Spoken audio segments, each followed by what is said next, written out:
The best way to brush a curly coat is using the tap and lift method. So we have a nice thick curly coat here on our Doodle Remy, and I have two of my favorite slicker brushes, and these are a short pin and a long pin slicker, and I have my favorite brushing aid with me, which is just a conditioner spray for the dog. Give him a light mist, good boy. I'm going to take my long slicker brush, and I'm going to use the tap and lift method on his coat and couple it with a technique called line brushing. So you might think that brushing a coat like this will be easy and pretty straightforward just by dragging your brush through the coat.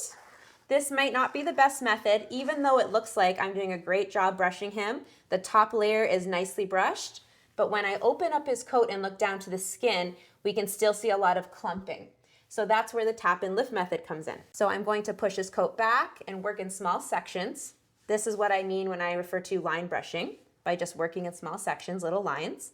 And the tap and lift method is when I take my brush, I tap it into the coat and lift towards myself. I'm going to work in these small sections just to ensure that my brush is making contact with the skin, and I am combing and brushing through every single hair from the root to the tip. You're going to want to use a longer pin brush for a thicker and longer coat like Remy's. And for a shorter coat, you can switch to your short pin slicker brush. Always line brushing and always tapping and lifting. And now, using this method, when we part the hair down to the skin line, we don't see any clumping, and we see nice healthy skin and fluffy brushed hair.